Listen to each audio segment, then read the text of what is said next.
Hello students, आपका नया chapter शुरू हो गया है बल तथा गति के नियम। आज हम तीनों वर्कशीट 38, 39, 40 इकट्ठे डिस्कस करेंगे। तो इस चैप्टर का बिगनिंग 38 वर्कशीट से हुआ है, तो हम शुरू करते हैं इस चैप्टर को।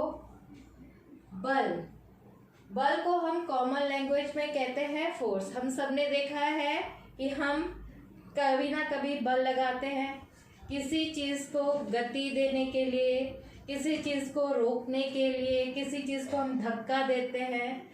कभी कभी हम आटा गूंदना, उसमें भी बल लगता है, जिससे आटे का आकार क्या होता है, चेंज हो जाता है। तो ये सारे बल के विभिन्न प्रकार के उदाहरण हैं। तो बल का वैज्ञानिक परिभाषा क्या होगा? किसी भी वस्तु को चलाने, रोकने, गति की दिशा या आकार को बदलने के लिए हमें बल लगाना पड़ता है। अब बल जो है वो दो प्रकार के होते हैं, संतुलित बल और असंतुलित बल। संतुलित बल, सबसे पहले बल जो है केवल एक तरफ से नहीं लगता, बल हमेशा जोड़े में होता है, पेयर में होता है। अगर आप एक दिशा में बल लगा रहे हैं तो उसके विपरीत दिशा में और एक बल लगता है। अगर जिस दिशा में आप बल लगा रहे हो वो ज्यादा होगा तो वो चीज, वस्तु क्या होगी, हिल जाएगी। लेकिन अगर विपरीत दिशा में लगने वाला बल ज्यादा है तो वस्तु जो है विपरीत दिशा में हिलेगी। लेकिन अगर दोनों तरफ बल इक्वल है तो विपरीत दिशा का बल और जिस दिशा में हम बल रख रहे हैं वो एक दूसरे को खत्म कर देंगे और जो बल रिजल्ट में बचेगा वो हो जाएगा शून्य। यानी कि दोनों तरफ बराबर बल लग रहा है और ऐसी स्थिति में कोई भी गति नहीं होती, तो उसको हम कहते हैं संतुलित बल। उदाहरण के लिए आप ले लीजिए कि एक बच्चा एक डब्बे को खिसका रहा है, तो वो जितना बल लगा रहा है उसके विपरीत दिशा में और एक बच्चा उतना ही बल लगा रहा है, तो वो बक्सा और हिलेगा नहीं, क्योंकि दोनों बच्चे जो है इक्वल बल लगा रहे हैं ऑपोजिट, विपरीत दिशा में। तो इसका क्या होगा, बल शून्य हो जाएगा और वो डब्बे में किसी भी प्रकार की कोई भी गति नहीं होगी। तो वो हो जाएगा संतुलित बल का उदाहरण। रस्सा रस्सी का खेल होता है, अगर दोनों टीमें इक्वल बल लगाए तो कोई भी टीम एक दूसरे टीम को अपनी तरफ नहीं खींच पाएगी। उसमें भी क्या लगा हुआ है, संतुलित बल। असंतुलित बल होता है कि अगर दो बच्चे एक ही दिशा में एक डब्बे को खिसका रहे हैं तो वो डब्बा जो है गति करता है, क्योंकि विपरीत दिशा में कौन सा बल लग रहा है, विपरीत दिशा में केवल एक ही बल लग रहा है, जिसको हम घर्षण बल कहते हैं। घर्षण बल जो जमीन में जो खुरदुरापन होता है, वो जो डब्बे को खिसकाने का विरोध करता है, वो घर्षण बल ही केवल विपरीत दिशा में लगता है। लेकिन जब ये दोनों बच्चों का बल मिलके ज्यादा हो जाता है घर्षण बल से, तो वो दोनों मिलकर उस डब्बे को खिसका देते हैं। इसको हम कहते हैं असंतुलित बल। तो बल जो है हमेशा जोड़े में होता है। हो सकता है कि एक बल हमें डायरेक्टली दिखाई नहीं देता, लेकिन फिर भी वो एग्जिस्ट करता है, वो होता है। अब दोनों बल जो है वो विपरीत दिशा में ही काम करते हैं। अगर एक इस डायरेक्शन में कर रहा है तो दूसरा उल्टे डायरेक्शन में करेगा। दोनों में से जब एक बल ज्यादा हो जाता है तभी गति होती है। दोनों बल अगर इक्वल है तो गति नहीं होगी। घर्षण बल जो है हम सबने 8th क्लास में पढ़ा था कि जमीन के खुरदुरेपन से जो बल लगता है घर्षण बल उसे कहते हैं। घर्षण बल अगर नहीं होता तो हम जमीन पे चल नहीं पाते। घर्षण बल को अगर आप जमीन पे फर्श पर पानी डाल दीजिए, तेल डाल दीजिए तो आप फिसल जाते हैं कि नहीं। तो घर्षण बल कैसे पड़ता है? जमीन में खुरदुरापन से मार्बल फ्लोरिंग पे चलना मुश्किल होता है, वहीं पर एक खुरदुरे जमीन पे चलना आसान होता है। और उसी तरह से अगर क्या कहते हैं, आपने अपने जूते के सोल के यहाँ पर देखा होगा कि घर्षण बल को बढ़ाने के लिए आपके खेलने के जूते, स्पोर्ट्स शूज में किस तरह से उसका सोल तैयार किया गया है, ताकि घर्षण बल आपका जो जमीन पे होल्ड है वो बना रहे। तो घर्षण बल जो है वो गति के विपरीत दिशा में लगता है। यहाँ पर एक उदाहरण दिया है, आपको ये प्रश्न भी पूछा गया है कि ये एक बॉक्स है जिसको दो बच्चे खिसका रहे हैं, तो ए और बी तीर क्या दिखा रहे हैं? तो ए तीर दिखा रहा है बल द्वारा गति की दिशा, कि ये जो बच्चे बल लगा रहे हैं उसे बक्से की गति की दिशा क्या होती है। और बी तीर क्या दिखा रहा है? बी तीर दिखा रहा है बल के विपरीत दिशा में लगता घर्षण बल। अगर बल इस तरफ लग रहा है तो उसके विपरीत दिशा में लगता घर्षण बल। अब है गति का पहला नियम। अब बल के बारे में हमने सब कुछ जान लिया, गति के बारे में हमने सब कुछ लास्ट चैप्टर में पढ़ा था, चैप्टर 8 में गति और उसके नियम। उसमें हमने गति के फॉर्मूले पढ़े थे, वेग, त्वरण, और उसके बाद गति के 3 समीकरण, वो सब पढ़ चुके हैं। इसके अलावा, इसके अतिरिक्त न्यूटन एक बहुत बड़े साइंटिस्ट थे। आपको पता है न्यूटन किस लिए फेमस है? उन्होंने ही कहा था कि जो सेब जो है वो वृक्ष से नीचे क्यों गिरती है, ऊपर की तरफ क्यों नहीं जाती? क्योंकि जमीन में जो ग्रेविटी है, ग्रेविटेशनल फोर्स, वो क्या होता है, सेब को नीचे खींचता है। तो वही साइंटिस्ट न्यूटन ने गति के 3 नियम बताए। तो गति का पहला नियम क्या है?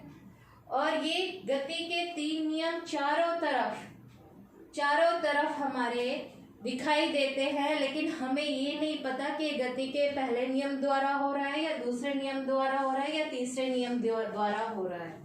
अभी हम देखेंगे गति का पहला नियम क्या कहता है कि अगर कोई वस्तु स्थिर अवस्था में है तो वो चाहेगी वो आराम से उसी अवस्था में रहे, और कोई वस्तु अगर गतिशील है, गति में है, तो वो चाहेगी कि वो गति में ही रहे।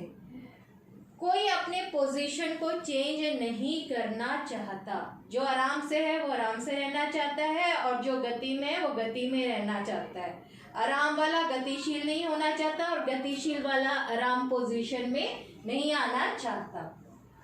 जब तक कि कोई बाहरी बल उन पर काम न करे। जब बाहरी बल कोई काम करेगा तो गतिशील वस्तु को रोक सकता है, और वैसे ही जब बाहरी बल काम करेगा तो कोई जो वस्तु विराम अवस्था में है वो गतिशील हो सकती है। ये न्यूटन ने गति का पहला नियम बताया। अब हर एक वस्तु की जो प्रकृति है, ये आराम में रहे, आराम विराम अवस्था में है तो केवल विराम में ही रहना है, और गतिशील है तो गतिशील में ही रहना है, विराम अवस्था में नहीं आना है। यह जो वस्तु का गुण है इसको हम कहते हैं जड़त्व, वस्तु के जड़त्व। ये हर वस्तु में है। जो टेबल में किताब है, वो टेबल पे रखी है, वो चाहती है कि वो टेबल पे ही रखी रहे। वो जब मैं इसको हिलाऊंगी, इसको गतिशील करूंगी, तो वो इसका विरोध करेगी। तो मुझे कुछ बल लगाना पड़ेगा इस किताब को हिलाने के लिए। तो वस्तु के इस गुण को हम कहते हैं जड़त्व। जड़त्व का माप क्या होता है? कैसे जानेंगे हम जड़त्व कितना होता है किसी वस्तु का? जितना उसका द्रव्यमान होता है केजी में, ग्राम में, वही उस वस्तु का जड़त्व का माप होता है। यानी कि भारी वस्तुओं का जड़त्व ज्यादा होता है और हल्की वस्तुओं का जड़त्व जो है वो कम होता है। भारी वस्तु को गतिशील करने के लिए हमें ज्यादा बल लगाना पड़ेगा और हल्की वस्तुओं को गतिशील करने के लिए हमें कम बल लगाना पड़ेगा। अब जड़त्व के कुछ डेली के उदाहरण देखते हैं अपने जीवन में। ये सबको समझने के बाद कुछ एग्जाम्पल देखते हैं। मान लीजिए एक बस रुकी हुई है और उसमें जो पैसेंजर्स और सवारियां बैठे हैं वो भी रुके हुए हैं। अब अगर बस चलने लगेगी तो जितने चीजें या जितने सवारी है वो सब जड़त्व के नियम के वजह से क्या होगा, गति का विरोध करेंगे। लेकिन फिर भी बस का इंजन जो है वो बस को चलाएगा।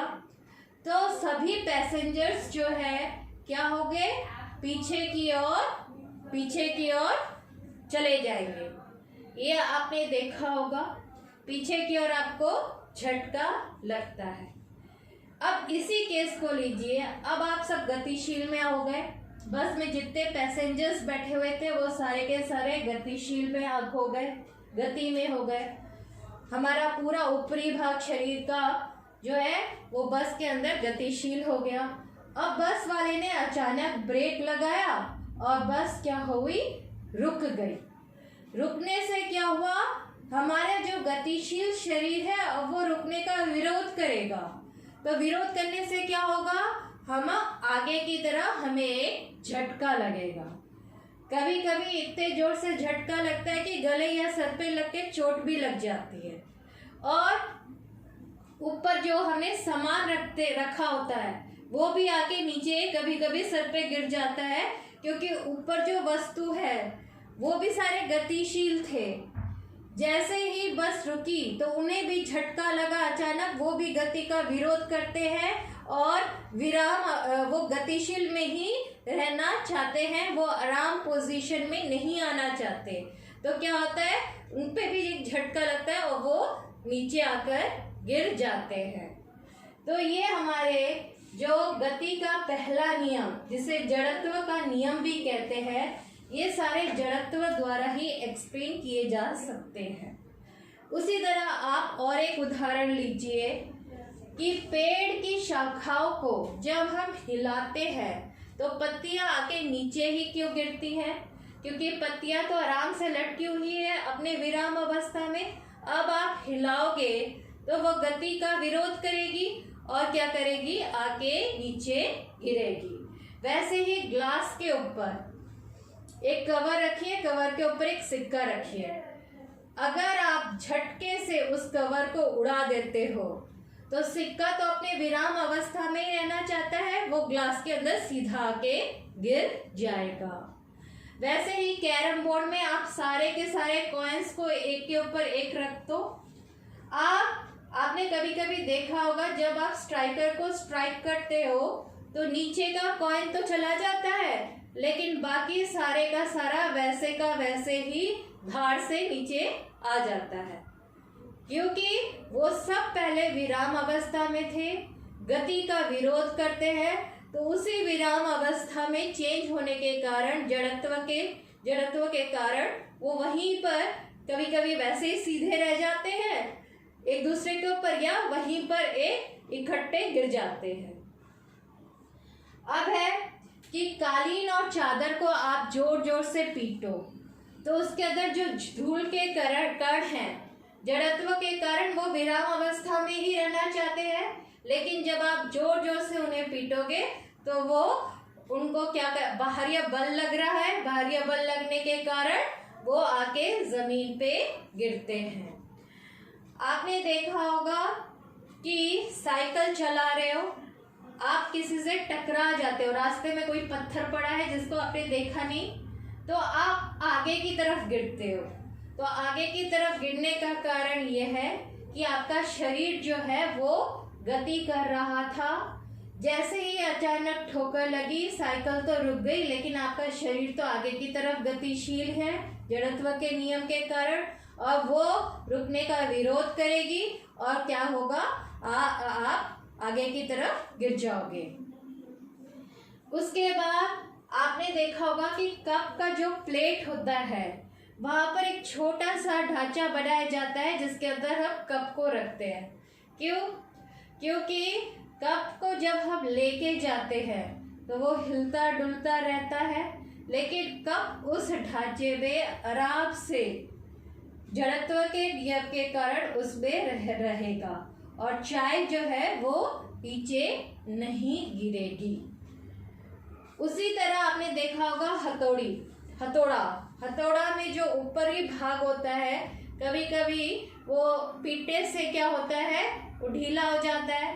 फिर वो जो मिस्त्री होता है हथौड़े को पकड़ कर क्या करता है, उल्टा पीटता है ताकि वो जो ऊपरी भाग है ढांचे में ठीक पोजीशन में आ जाए। ये सारे जड़त्व के एग्जाम्पल्स हैं जो हम अपने डेली लाइफ में देखते हैं। अब है न्यूटन ने जो गति का दूसरा नियम दिया उसके बारे में देखते हैं। दूसरा नियम है कि किसी वस्तु के संवेग में परिवर्तन की दर उस पर लगने वाले असंतुलित बल की दिशा में बल के समानुपातिक होता है। यानी कि अगर किसी वस्तु के वेग में परिवर्तन हो रहा है, संवेग में, वेग नहीं संवेग में, ये एक न्यू टर्म है, न्यू राशि है, अभी हम इसके बारे में भी पढ़ेंगे। किसी वस्तु के संवेग में परिवर्तन की दर उस पर कितना बल लग रहा है उस पर डिपेंड करता है। यह परिभाषा आपको यह बताती है। अब संवेग क्या होता है? हमने कहा कि दूसरा नियम कहता है कि किसी वस्तु पर लगने वाले संवेग की दर में परिवर्तन उस पर लगने वाले बाह्य बल के समानुपातिक होता है। तो संवेग क्या है? संवेग यहाँ पर एक नई राशि इंट्रोड्यूस की गई है। संवेग होता है किसी वस्तु का द्रव्यमान गुणा वह वस्तु कितने वेग से चल रही है। द्रव्यमान गुणा वेग उस वस्तु के संवेग को बताता है। संवेग को P से लिखते हैं, जैसे त्वरण को A से लिखते हैं, आरंभिक वेग को हम U से लिखते हैं, अंतिम वेग को V से लिखते हैं, वैसे संवेग को हम लिखते हैं P से। तो संवेग हो गया द्रव्यमान गुणा वेग, P = m × V। ये एक सदिश राशि है, इसमें दिशा होती है। यहाँ पर लिखा है कि परिवर्तन की दर उस पर लगने वाले असंतुलित बल की दिशा, असंतुलित बल की दिशा में बल के समानुपातिक होता है। वैसे भी वेग जो है वो भी एक सदिश राशि है जिसमें दिशा देखी जाती है, इसलिए संवेग भी एक सदिश राशि है जिसमें दिशा का इम्पोर्टेंट रोल होता है। इसका SI मात्रक संवेग का कितना होता है? kg/s, किलोग्राम मीटर प्रति सेकेंड। आपको प्रश्न 4 में पूछा गया है कि संवेग को परिभाषित कीजिए और उसका मात्रक लिखिए। तो इसका आंसर जो होगा ये होगा। आपने ये सब कुछ पढ़ लिया, लेकिन अब आपको ये पूछना होगा कि कुछ समझ में नहीं आ रहा होगा, क्या मैम ने इतना सारा बता दिया। अब देखिए कि आप रास्ते में जा रहे हो, एक ट्रक आता है, आप उस ट्रक से जाके टकराते हो खुद ही, और ट्रक रुका हुआ है, तो आपको कोई चोट लगेगी? नहीं लगेगी। लेकिन जैसे ही वो ट्रक गति में आता है और आपसे टकराता है या किसी से भी टकराता है, तो उस व्यक्ति को कितनी चोटें लगेगी? हो सकता है उसकी मृत्यु भी हो जाए, तो फिर इसमें जिस राशि का रोल आता है उसको हम कहते हैं संवेग। संवेग हो गया द्रव्यमान गुणा वेग। इस फॉर्मूले को देखिए, यानी कि पहले ट्रक का द्रव्यमान तो रुके हुए पोजीशन में भी वही है और चलने वाले पोजीशन में भी वही है, उसके किलोग्राम में कोई चेंज नहीं होगा। लेकिन पहले क्या हो गया, वेग जो हो गया 0 हो गया, और पहले जब वो रुकी हुई थी, लेकिन जब चलेगा तो उसका कुछ ना कुछ तो वेग होगा, तो उसका द्रव्यमान गुणा वेग मिलकर संवेग हो जाएगा। और संवेग के दर में जो परिवर्तन हो रहा है समय के साथ, वो उसके बल के बराबर होता है, ट्रक के बल के बराबर होता है। और इस ट्रक के बल का जब प्रयोग आपके ऊपर होता है या जो वस्तु से वो टकराती है जिस व्यक्ति से, उस पर होता है, जिसके कारण उसको चोट लगती है।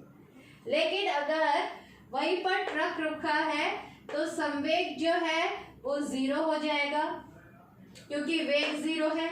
और संवेग अगर 0 होगा तो कोई व्यक्ति आके उसे टकराए, उसे किसी प्रकार का कोई बल नहीं लगेगा ट्रक के द्वारा और उसे कोई चोट नहीं लगेगी। इसको और अच्छी तरीके से समझते हैं। गति के द्वितीय नियम की गणितीय गणना, इसको मैथमेटिकल वे से समझते हैं और क्लियर हो जाएगा। प्रश्न 1 में भी पूछा गया है कि गति के द्वितीय नियम की गणितीय गणना कीजिए।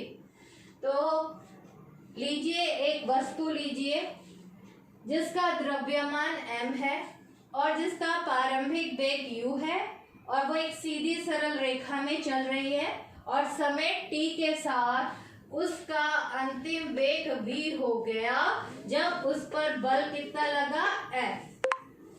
तो वस्तु का प्रारंभिक संवेग क्या होगा, हम उसे लिखेंगे P1 द्रव्यमान गुणा प्रारंभिक वेग u।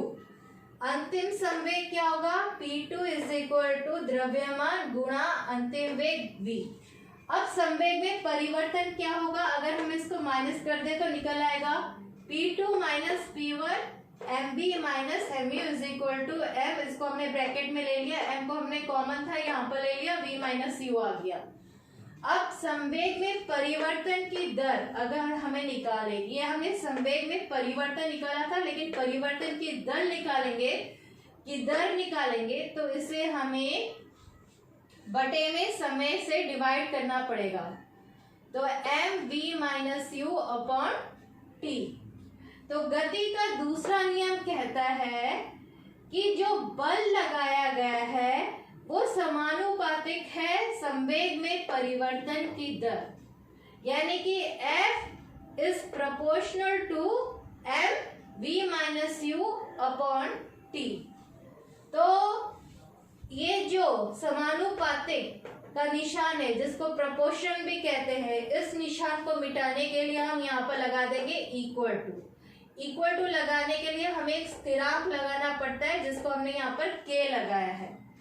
तो मान लीजिए अगर k जो है वो 1 है, तो यहाँ पर बल कितने के बराबर हो गया, mv minus u upon t।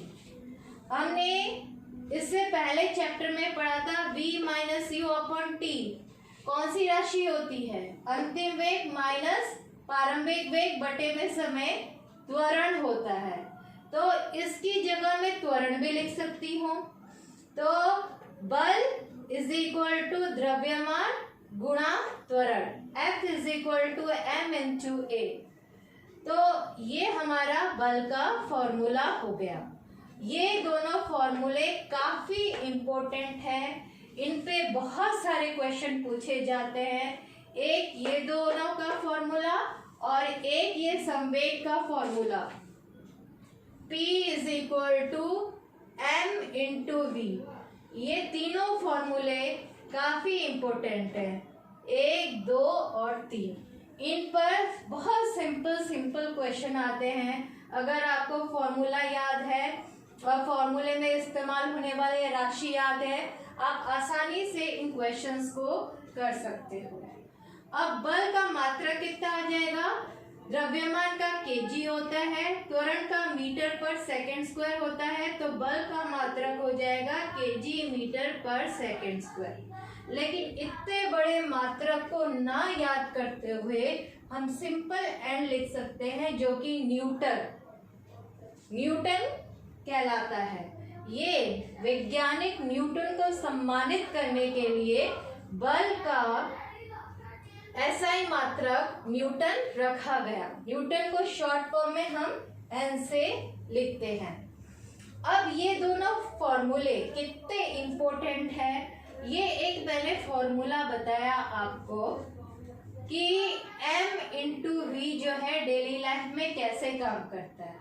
अब इस फॉर्मूले से हम देखते हैं कि और कितने डेली लाइफ के एग्जाम्पल्स एक्सप्लेन होते हैं। आप देखो, F is proportional to M V minus U बटे में T। ठीक है, अब इस निशान का मतलब है ये ऊपर जितने राशि है ये अगर बढ़ेंगे तो बल भी बढ़ेगा, लेकिन इसके नीचे जो समय है अगर ये बढ़ेगा तो बल घटेगा और ये समय घटेगा तो बल बढ़ेगा। अब कुछ उदाहरण देखते हैं कि फॉर्मूले कैसे हमारे डेली लाइफ के वो एग्जाम्पल्स को एक्सप्लेन करते हैं। लंबी कूद जो लगाते हैं या ऊंची कूद जो लगाते हैं, वहां पर ढेर सारे बालू रख दिया जाता है या कुशन रख दिया जाता है। क्यों? क्योंकि जब वो उस पर जंप लगाएंगे तो वो बालू या कुशन क्या है, नीचे की तरफ दब जाएगा। नीचे की तरफ जब दबेगा तो क्या होगा, समय जो है वो बढ़ेगा और समय बढ़ने से क्या होगा, बल जो है वो घटेगा। तो खिलाड़ी जो ऊंची कूद लगाता है, इस तरह समय बढ़ने से क्या होगा, खिलाड़ी पर कम बल लगेगा और उसे चोट नहीं लगेगी। इसीलिए वहां पर कुशन या बालू या रेत रखा जाता है। अब दूसरा उदाहरण लीजिए, कराटे का खिलाड़ी जो होता है वो एक झटके में बहुत जल्दी एक पत्थर के स्लैब को तोड़ देता है, लेकिन वो अपना हाथ इतने क्विकली क्यों लेता है, फटाक के इसलिए लेता है क्योंकि समय जो है अगर कम होगा तो बल जो है वो बढ़ेगा और बल बढ़ेगा तो पत्थर का स्लैब आसानी से टूट जाएगा। अब है तीसरा है क्रिकेट का खिलाड़ी जब बॉल को पकड़ता है तो अपने हाथ जो है वो पीछे कर लेता है। ये क्रिकेट सीखते समय उनके कोच उन्हें पहले से ही ट्रेनिंग देते हैं कि जब बॉल आती है तो उसे हाथ पीछे करके पकड़ना है। ऐसा क्यों होता है, ऐसा उनको क्यों ट्रेनिंग दिया जाता है, वो ऐसे भी झटके से पकड़ सकते हैं? ऐसा इसलिए है कि जितना आप समय को बढ़ाएंगे उतना बल घटेगा और बल घटने से हाथ को चोट भी कम लगेगी। अगर आप झटके से पकड़ लोगे तो समय जो है कम है तो बल जो है अधिक लगेगा। चौथा उदाहरण है, गोली जब बंदूक से चलती है तभी नुकसान पहुंचाती है। अचानक आप एक गोली को मैं लेकर आपके ऊपर फेंकूं, किसी पर फेंकूं, तो उसको क्या कोई चोट लगेगी? नहीं। लेकिन अगर वो बंदूक से चलती है तभी वो नुकसान पहुंचाती है, क्योंकि बंदूक जो है उसे इतने क्विकली गोली चलाता है कि समय बहुत कम लगता है गोली चलाने में, जिससे बल जो है बहुत अधिक बढ़ जाता है और जो चलती हुई गोली है जो बंदूक से चलाई गई है वो ज्यादा से ज्यादा बल लगाती है, ज्यादा से ज्यादा नुकसान करती है। तो याद रखिए इनके इस दोनों के बीच में क्या रिलेशन है। अगर समय बढ़ेगा तो बल घटेगा और अगर समय घटेगा तो बल बढ़ेगा। अब है कि इसको v माइनस यू को हम a से भी लिख सकते हैं, त्वरण। तो फोर्स का, बल का एक फॉर्मूला ये भी है, द्रव्यमान गुणा त्वरण। अब प्रश्न दो है कि एक रुकी हुई कार का संवेग कितना होगा और क्यों। तो रुकी हुई कार का संवेग 0 होगा, क्योंकि इस संवेग का फॉर्मूला क्या है, द्रव्यमान गुणा वेग। अगर उसका वेग ही 0 है तो संवेग भी क्या होगा, 0। प्रश्न 3 है कि एक वस्तु दी है जिसका द्रव्यमान दे रखा है 100 kg और 6 सेकंड में बाह्य बल लगने से उसका प्रारंभिक वेग 5 मीटर पर सेकंड से अंतिम वेग 8 मीटर पर सेकंड में बदल जाता है। तो बाह्य बल को आपको कैलकुलेट करना है। हमें फॉर्मूला पता है, F = mv - u / t। Values put कीजिए और आपका बल आ जाएगा 50 न्यूटन। एन का मतलब है, मात्रक लिखना इंपॉर्टेंट होता है, 50 न्यूटन। उसके बाद प्रश्न 4 में आपको संवेग निकालने को कहा गया है, जिसमें आपको द्रव्यमान दे रखा है 1000 kg और वेग देख रखा है 0.5 मीटर पर सेकेंड। तो संवेग के फॉर्मूला में हम इन वैल्यूज को डाल देंगे और हमारा संवेग निकल जाएगा 500 kg मीटर पर सेकेंड। तो ये थे ये तीनों के तीनों वर्कशीट और वर्कशीट 40 के आंसर्स भी यहाँ पर मैंने लिख दिए हैं। आपको इसे अपनी नोटबुक में सारे का सारा ये काम करना है। तो नेक्स्ट वर्कशीट में हम गति का तीसरा नियम पढ़ेंगे विद एग्जांपल्स। तब तक के लिए थैंक यू।